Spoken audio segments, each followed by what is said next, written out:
University of Florida study found daily reading for pleasure has dropped 40% over the last 20 years and could be due to the rise of digital media, less leisure time, and less access to books and libraries. Michael George reports health experts insist reading for pleasure helps support mental health and creativity along with empathy and overall lifelong learning.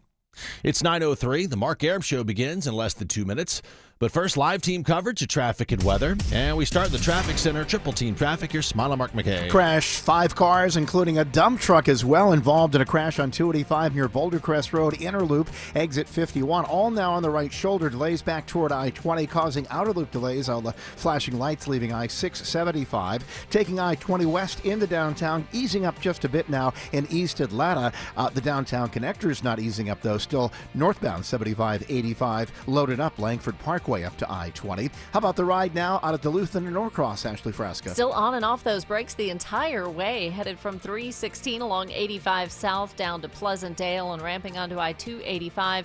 And Hall County heads up 369. Browns Bridge is shut down with a crash west of Highway 53 at Fincher Drive. You're going to have to use an alternate route there between Cherokee County and Forsyth County and Hall County. Triple team traffic, 95.5 WSB.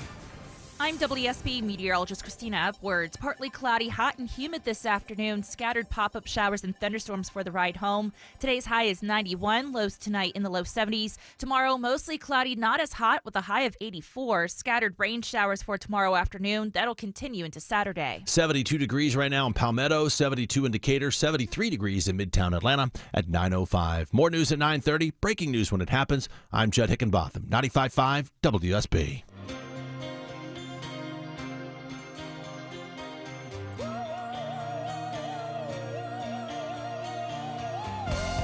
Welcome, friends. I was going to say welcome to this beautiful Thursday until I heard Christina's 5-day forecast. It was really nice coming in today, but Chrissy says high of 91, hot, humid, pop-up showers, not so beautiful. We have a beautiful show for you today, though. I can tell you that.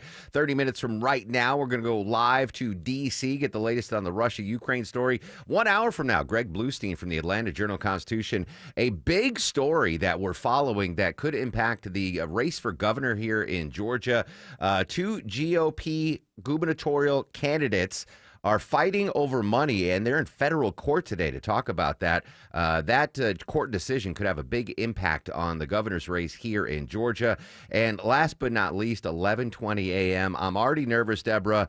Legendary director Ron Howard joining us live on the program. Very excited. Thank you, Deborah, for booking. Some know him as Opie. Yes. Some just know him as one of the best directors of all time, but he's going to join us live at 11:20. Starting off the show live in New York City, our buddy from ABC News, Peter Haralambous. Peter, good morning, sir. Hope you were doing well. Mark, thanks for having me. Such a stacked lineup. It is. Well, you're batting leadoff, and Ron Howard's batting cleanup, so you can put that on your resume. Once again, we are updating the never-ending Jeffrey Epstein file story. Got a decision from a federal judge in New York yesterday. What did the judge decide, and what was this case all about? Yeah, a somewhat unsurprising decision out of New York yesterday. This judge he's the third federal judge to deny this request to release grand jury testimony out of the Jeffrey Epstein case. And he basically issued a scathing decision that said this was a diversion, that the Department of Justice has the files if they want to release them, and that all things considered, what he has pales in comparison to what the DOJ has in their own vaults. So he's basically putting the onus back on them. It's basically putting to bed this idea that we might see a court-released grand jury testimony, though there's a possibility we might see some documents come out of Congress at this rate. So this is the third judge that has denied this request from the DOJ. Is this just being appealed? Is that why we're hearing so many federal judges deny this?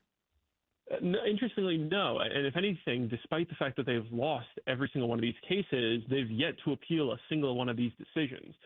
Instead, there was really three grand juries technically that investigated Epstein or Epstein's actions. The first is a grand jury back in Florida that led to his guilty plea in the 2000s. There was the grand jury that indicted Epstein when he was still alive in New York. And then there was that third and final Epstein grand jury that indicted Ghislaine Maxwell. At that point, Epstein was dead, but they were still looking into his conduct. So the judges who oversaw each of those three cases had to make the individual determination about whether to release the records. And in this case, every single one of those decisions came back the same: no.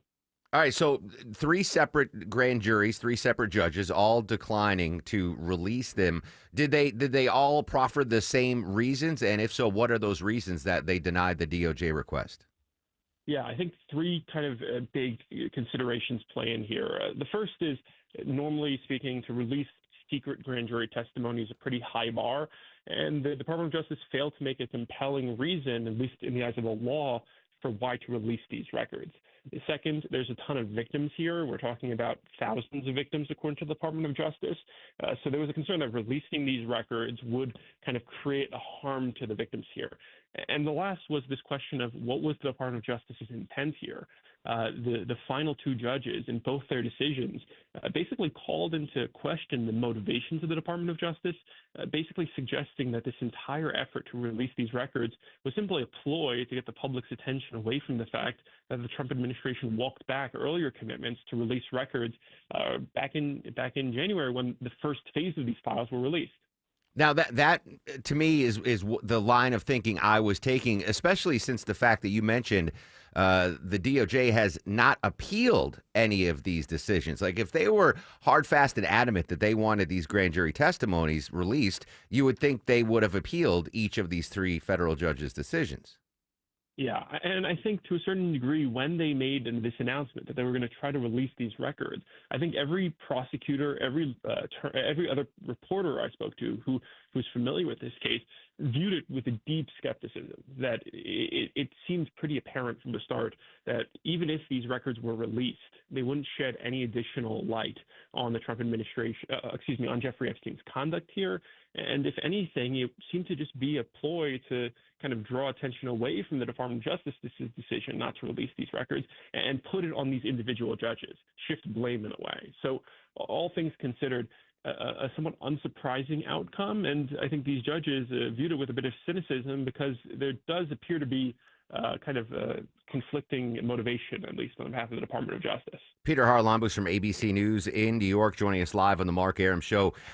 You mentioned, thousands of victims. That is a gut punch. Have we heard from any of the victims or victims' families when it comes to the grand jury testimonies? Do they want them released? Yeah, so at this point, we've heard a bit of a response from some of the victims' families, basically saying that they're applauding this decision. These judges recognize the fact that the victims in this case were not really given proper notification that these were going to get released. It was basically done without them knowing. They had the opportunity to write letters to the court, and some of them raised kind of strong concerns about being potentially targeted, and also calling to question the political motivation of all of this. There were even some victims' families who basically called out the Trump administration for basically trying to distract from the fact that Trump's name already, we know, appears in the first batch of Epstein documents. The DOJ, when it released the first phase, released flight logs and Jeffrey Epstein's contact book, his infamous Black Book. And Trump's name appears in the flight logs multiple times. He took multiple flights with Jeffrey Epstein in the 1990s. He also appears in the contact book. And there's this internal concern, at least within the Trump administration, that releasing more of these records could exacerbate